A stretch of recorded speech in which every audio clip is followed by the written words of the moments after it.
सद्बुद्धि सन्मार्ग और कार्य का संकल्प देना, अडिग रहे विश्वास तुम पर, ऐसा अंतः कर देना। मेरे हृदय में आने में तुम्हें कोई संकोच न हो।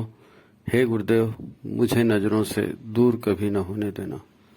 हे गुरुदेव, मुझे नजरों से दूर कभी न होने देना।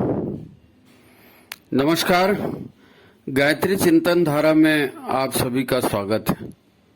मित्रों, अभी जो प्रार्थना कही गई, सद्बुद्धि सन्मार्ग और कार्य का संकल्प देना, गुरु से प्रार्थना है कि हे भगवान, हमको सद्बुद्धि देना और हमेशा ऐसा रास्ता दिखाना कि जिस पर हम चलें तो भला हो, सभी का भला हो, और ऐसा संकल्प हमारे अंदर आए कि हम उसी अच्छे रास्ते पर ही चलें। अडिग रहे विश्वास तुम पर, ऐसा अंतः कर देना। गुरु बनाए तो गुरु के ऊपर ऐसा विश्वास रहे कि गुरु ने कहा है तो उसी पर काम करना है। ऐसा नहीं कि खाली वसंत पंचमी और गुरु पूर्णिमा को अपना तिलक लगा दिए, माला चढ़ा दी ना।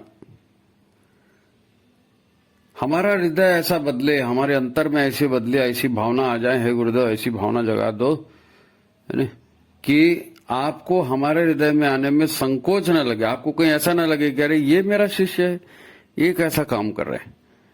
आपको गर्व हो जाए कि नहीं, मेरा शिष्य बहुत शानदार है। ये अपने आप को बदलने की प्रार्थना है गुरु के सानिध्य में। गुरु के सानिध्य में बड़ी शानदार प्रार्थना। अच्छा, हमारे गुरु ने कहा भी है कि तुम हमारा काम करो, हम तुम्हारा भी काम करेंगे। ऐसा गुरु कहीं मिलता है क्या कि भाई आप हमारा काम करो, हम आपकी व्यवस्था हम देख लेंगे। और बहुतों के साथ ऐसा हुआ है, खुद हमारे साथ ऐसा हुआ है, कई लोगों के साथ ऐसा हुआ है कि लोगों ने अपना जीवन लगा दिया गुरुदेव के लिए और गुरुदेव ने उनको कभी किसी बात की जो है कमी नहीं होने दी। आज बड़ी विचित्र परिस्थिति है। आप किसी भी बच्चे को देख लीजिए, महिला को, पुरुष को, किसी को भी देख लीजिए, सबको बड़ी जल्दी है, सब बड़े तनाव में है। ऐसा नहीं करेंगे तो ये हो जाएगा, ऐसा नहीं। छोटे से बच्चे को भी रखो तो बोल देगा नहीं नहीं ना, मेरे को ये करना है। आप अपने बच्चे को रोक के देखो, लड़की को रोक के देखो, श्रीमती को टोक के देखो, पतिदेव को टोक के देखो, सबको एक अंदर में बाउंडर चला हुआ है और सब फटाफट मशीन के जैसे इसके बाद वो, उसके बाद वो, उसके बाद वो करना है। कोई किसी की सुनने के लिए तैयार नहीं, क्योंकि जितना तेजी से एक्टिव ये शरीर है उससे ज्यादा एक्टिव दिमाग है। पता नहीं क्या क्या चलते रहता है उसमें। तो इस अव्यवस्था को बनाएगा कौन? इस व्यवस्था को बनाना है कि नहीं बनाना है? क्योंकि यहां पर सब अपना अपना दिमाग लगा रहे हैं, सब अपने ढंग से काम कर रहे हैं, अपना समय, अपना धन, अपना पैसा सब लगा रहे हैं। और हो क्या रहा है? हर आदमी रोगग्रस्त, हर आदमी परेशान ग्रस्त, हर आदमी तनावग्रस्त, हर आदमी टूट फूट का शिकार। घर में तो ये टूट फूट हो गई, संगठन में ये टूट फूट हो गई, दल में ये टूट फूट हो गई, व्यापार में ये हो गया, सभी परेशान। तो इस परेशानी से गुरुदेव ने जब वचन दिया है कि हम आपकी परेशानियों को दूर करेंगे, आप हमारे हिसाब से काम करिए। गुरु तो मार्गदर्शक होता है ना। गुरु हर युग में आपका प्रारब्ध, आपके कर्म आपको किसी निश्चित दिशा में ढकेलते हैं और आप भावनाओं के वशीभूत, परिस्थितियों के वशीभूत उसमें भिड़ जाते हो, और जो नहीं करना होता है वो भी कर जाते हो। इसीलिए तो जिंदगी में गुरु बनाए जाते हैं। गुरु जो है निरपेक्ष होता है, जिंदगी का अनुभवी व्यक्ति होता है, उसने सारा संसार देखा होता है। वो जैसा बताते हैं वैसे करना चाहिए, तब तो गुरु बनाने का महत्व होता है। देखो, एक बात है, महाभारत हुआ, ठीक है, और महाभारत में क्या था? पांडव 5 लोग थे, कौरव 100 भाई थे। कौरवों के पास बिल्कुल भीष्म पितामह, दुर्योधन, क्या बोलते हैं उसको, द्रोणाचार्य, कृपाचार्य, अश्वत्थामा और सारे बड़े बड़े रथी महारथी, कर्ण, सब उनके पास थे। पांडवों के पास ऐसी कोई बहुत भारी वीरों की सेना नहीं थी, है ना। और उसके बाद पांडव भी बड़ी उल्टी सीधी हरकतें करते थे, जो आज भी आप सुनोगे तो आपको लगेगा अरे पत्नी को दांव पे लगा दिया। अरे इतना यानी युधिष्ठिर थे, सत्यवादी थे, तो इतना ज्यादा सत्य बोलते थे कि प्राण चले जाए उस पे। भीम जो हमेशा ताकत की बात, हाँ, तो उनका भी एक हवा में उड़ने का एक टाइम था ना, वो उड़ते थे, हवा में उड़ते थे और उल्टी सीधी बातें करते थे, और सुधारते कौन थे? कृष्ण। आज अगर महाभारत में पूरा युद्ध जो है पांडवों ने जीता, तो उसके पीछे पांडवों की शक्ति तो थी, नो डाउट, महारथी थे, ठीक है, लेकिन जीत का मुख्य कारण, मुख्य जीत के शिल्पकार उनके गुरु, उनके सखा, उनके मित्र, उनके कृष्ण थे। कृष्ण ने हथियार नहीं उठाए, कृष्ण अवतारी चेतना थे, लेकिन उन्होंने कोई जादू नहीं दिखाया पांडवों के पक्ष में आकर के, जादू नहीं दिखाया। कृष्ण ने कहा जादू दिखाया? लेकिन वो कृष्ण उनके गुरु बनकर आए और उन्होंने अपने गुरु का कहना माना, अपने गुरु का कहना माना। कृष्ण ने चमत्कार नहीं दिखाया। कृष्ण के जो है चमत्कार आप बचपन में देखते हैं, वो पूतना का वध, स्तनपान करके पूतना को मार डाला, वो एक चमत्कार दिखता है। और दूसरा चमत्कार जब कौरव पांडव की संधि कराने हो जाते हैं दरबार में और दुर्योधन उनको गिरफ्तार करने की बात करता है, तो वो एक विराट रूप दिखाता है। ये दो ही चमत्कार है, लेकिन इन दो चमत्कारों से पांडवों की जीत का दूर दूर तक कोई रिश्ता नहीं है। पांडव सिर्फ इसलिए जीते कि उन्होंने अपने गुरु पर, अपने कृष्ण पर, अपने सखा पर भरोसा किया और जैसा उन्होंने कहा वैसा किया, जैसा उन्होंने कहा वैसे किया। ये गुरु और शिष्य का सबसे बेहतरीन उदाहरण, जिस पर ये इतना दुर्लभ ग्रंथ गीता रची गई है, ये गुरु और शिष्य का बढ़िया संबंध है। इसमें ऐसा संबंध हमारे युग में हमारे गुरु के साथ होना चाहिए, तभी हमारा तनाव दूर होगा, तभी जीवन में प्रबंध आएगा, तभी जीवन में समझदारी आएगी। आज हमको लगता है कि ये अच्छा है, लेकिन दूरगामी परिणाम इसके बुरे निकल सकते हैं। लेकिन गुरु अनुभवी है, वो पहले आपको बता देंगे, ऐसा करेंगे तो बुरा हो जाएगा। गुरु है ही महान, गुरु के निर्देशों पर चलने के लिए तो जीवन होता है। अब कृष्ण का महाभारत और वो जो है वो एक राजनीतिक परिस्थिति है, लेकिन राजनीति में साम दाम दंड में सब होता है ना, तो कृष्ण ने वहां भी उनको चालाकी दिखाई। अब ये भीम के जैसे एकदम नहीं दबा के मसल दूंगा, या युधिष्ठिर के जैसे कि नहीं मैं तो सत्यवादी बनूंगा, तो ऐसा करते रहते ना, तो पांडव कभी जीत नहीं सकते थे। अब वो राजनीति थी और कृष्ण ने राजनीति चलाई, राजनीति में ये सब करना पड़ता है, साम दाम दंड भेद। तो उन्होंने तो बाकायदा भीष्म पितामह से पूछवा भी लिया, हे पितामह आपकी मृत्यु कैसे होगी? कोई पूछवा सकता किसी से कि तुम कैसे मरोगे?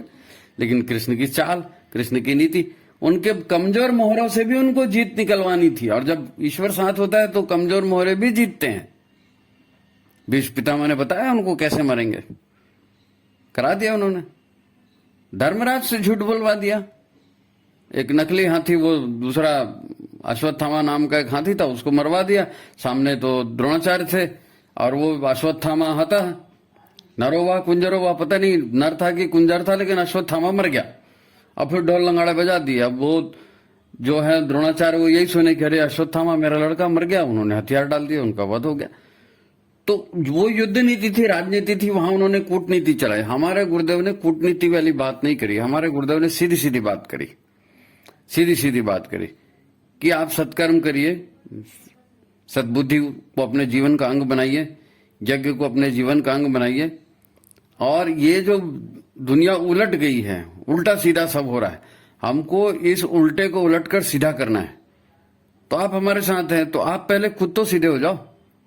लेकिन हम ये सोचते हैं कि दुनिया उल्टी है और दुनिया में उल्टा चलन है, तो हम भी उल्टा ही चलन चलेंगे। गुरुदेव ने कहा तो ठीक है, हमारे गुरु है, उधर भी हम जुड़ गए, इधर भी हम जुड़ गए।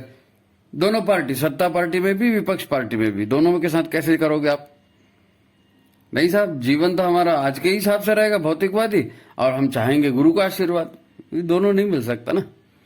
आज कर रहे हैं लोग बाग, देख नहीं रहे, शरीर अलग धोखा दे रहा है, पैसे अलग धोखा दे रहे हैं, तनाव अलग बढ़ रहा है, बच्चे कहना नहीं मान रहे हैं, समाज में, संगठन में आपकी कोई इज्जत नहीं है, कोई आपको पूछता नहीं है। ये सब क्यों हो रहा है? क्योंकि हम गुरु के निर्देशों पर नहीं, वो कहीं ना कहीं एक अहंकार भरा हुआ है कि गुरु ने कहा ठीक है, वो उन्होंने बहुत महान थे, वो तो महाकाल थे, उनके लिए वो बात सही है, हमारे लिए थोड़ी सही है। अरे भाई, उनके लिए सही है, उन्होंने वही बात कही है जो आपके लिए सही है, हमारे लिए सही है। अब उन्होंने कहा साहब आप गायत्री को उतारो, यज्ञ कर उतारो। और उस बाद में उन्होंने कहा कि भाई जो है हम अखंड ज्योति को ले जाइए घर घर तक, साहित्य को ले जाइए घर घर तक। तो हमने पहली वाली बात नहीं सुनी कि गायत्री अंदर उतर जाए और यज्ञ अंदर उतर जाए, हमने दूसरी बात को पकड़ लिया, क्योंकि दूसरी बात आसान है। चलो भाई अखंड ज्योति पहुंचा दो, लोग भी आ रहे हैं कि हाँ फलाने जी आए हैं तो अखंड ज्योति दे रहे हैं, हाँ भाई ठीक है दे दो। ना आप अखंड ज्योति पढ़ रहे हो, ना सामने वाला पढ़ रहे। अब बदलाहट का तो सवाल ही नहीं पैदा होता, क्योंकि बदलाहट ऐसे नहीं होती। बदलने के लिए रोल मॉडल लगता है। आप गुरु से क्यों जुड़े हैं? गुरु की महानता देखकर जुड़े, गुरु की महानता देखकर जुड़े। आपकी महानता देखकर लोग जुड़ेंगे। आप कैसे महान बनेंगे? जब आप गुरु के हिसाब से आचरण करेंगे। जमाने की, गुरु ने कहा है कि जमाना उल्टा जा रहा है, इसको उलटकर सीधा करना है, हमें युग की समस्याओं का समाधान देना है। तो युग की समस्याओं का समाधान, आज समस्याएं खड़ी तो युग वालों ने ही की है ना, लोगों ने ही अपने लिए समस्या खड़ी की है। तो लोगों के व्यवहार को बदल करके उनके समस्याओं का समाधान करना है। तो जब खुद ही नहीं बदलेंगे तो लोगों को क्या बताओगे जी कि ऐसा नहीं ऐसा बदलना है, ऐसा नहीं ऐसा बदलना है।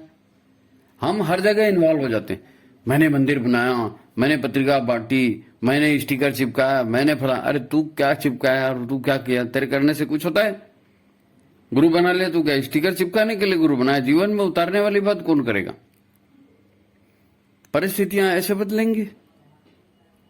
कृष्ण की हर बात को पांडवों ने माना था, हर बात को माना था। और कृष्ण भी बराबर उनको समझाते थे। गुरुदेव ने भी 3200 किताबें लिख करके रखी। वो दोनों रणांगण में पहुंच गए, इधर कौरव की सेना, इधर पांडवों की सेना। अर्जुन वहां पे जाके बोल रहे हैं नहीं लड़ाऊं दादा, ये तो मोर रिश्तेदार है, मोर काका बड़ा है। वहां जाके बोल रहे हो हमारे रिश्तेदार हैं, सब में कैसे लड़ूंगा? तो कृष्ण उनको वहां भी समझा रहे हैं कि ये तो ऑलरेडी मरे मराए हैं, इनके दुष्कर्म उनको मौत के मुहाने पर ले आए हैं। तुम नहीं मारोगे तो क्या ये मरेंगे नहीं? इनका नाश नहीं होगा? इनका नाश तो होगा, लेकिन श्रेय तुमको मिल जाएगा। और यहां पर भी हमारे गुरु ने भी यही कहा, बेटा युग परिवर्तन तो होगा, तुम काम कर लोगे तो तुमको श्रेय मिलेगा, नहीं करोगे तो नहीं मिलेगा श्रेय किसी और से। हम हमारा काम रुकेगा नहीं, हम तो किसी और से भी करवा लेंगे। तो गुरु की बात पांडवों ने मानी, इसलिए वो महाभारत में विजयी हुए। आज हम भी गुरु की बात माने। आज पैसे की महिमा करते हैं, समय की महिमा करते हैं, तो आप समय का प्रबंधन करिए, आप पैसे का प्रबंधन करिए। 24 घंटे तो गुरु के लिए भी थे, 24 घंटे आपके लिए भी है। अब गुरुदेव ने, आप सोचेंगे कि वो 1857 की पुराने जमाने की बात है, उन्होंने तो गोबर में से जौ के दाने निकाल के रोटी खाई, छाछ खाई। तो आपको कोई वो जौ के दाने निकाल के और छाछ रोटी खाने के लिए 24 साल तप करने के लिए थोड़ी बोल रहे? आपको तो वो सब तो गुरुदेव ने तप कर दिया। उन्होंने कहा बेटा हमारी एक आया है, अब हम बड़े काम करेंगे, एक आया को छोड़ रहे हैं, तो इन कामों को आपको करना है। और आपका हमारा सौदा है, आप हमारा काम करो, हम आपका काम करेंगे। तो इतने बड़े गुरु है और उन्होंने प्रॉमिस किया है कि तुम हमारा काम तो करो ना।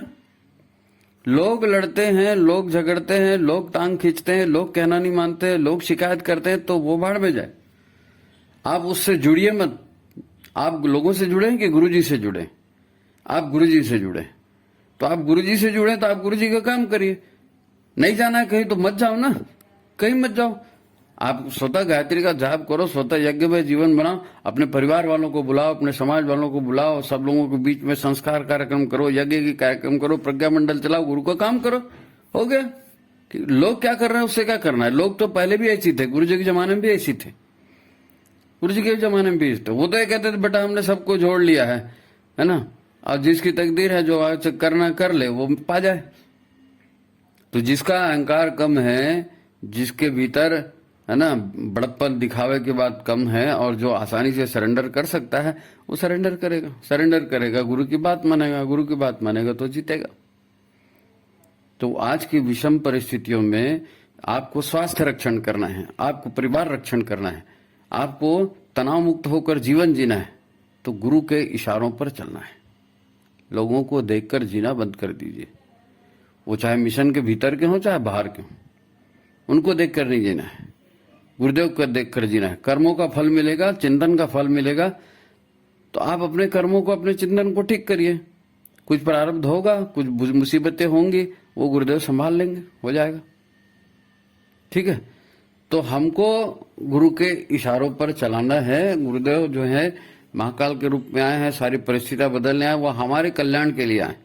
हिमालय की ऋषि सत्ताएं हैं, हिमालय में जो ऋषि मुनि अशरीरी रूप में रहते हैं उनको अच्छे लोगों की चिंता है, और उन्होंने कहा है कि आप जाइए और अच्छे लोगों को बोलिए कि भाई अच्छाई का रास्ता मत छोड़ो, ये बुराई का नाश तो होने वाला है। महाकाल बुराई का नाश करेंगे, परिस्थितियां ऐसी बन गई हैं। यदि आपको जीवित रहना है, यदि आपको सुरक्षित रहना है, तो आप ईश्वर के निर्देश के अनुसार गुरु ने क्या बात कही, जो उनके गुरु ने कही, हिमालय की ऋषि सत्ताओं ने जो बात कही वो हमारे गुरुदेव से कही कि जाओ तुम बता ना। गुरुदेव ने आके हमको बताया।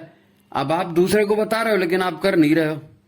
गुरु ने तो अपना जीवन अपने गुरु के इशारे पर चलाया, और आप उनके इशारे पर जीवन न चला करके उनकी बात के प्रवचन दे रहे हो। तो ये प्रवचन देने से कुछ नहीं होने वाला है, आपको अपने आप को बदलना पड़ेगा। आश्वासन गुरुदेव ने रखा है, बेटा तुम ये करो, जन्म जन्मांतर का फायदा हो जाएगा तुमको, कई जन्मों का।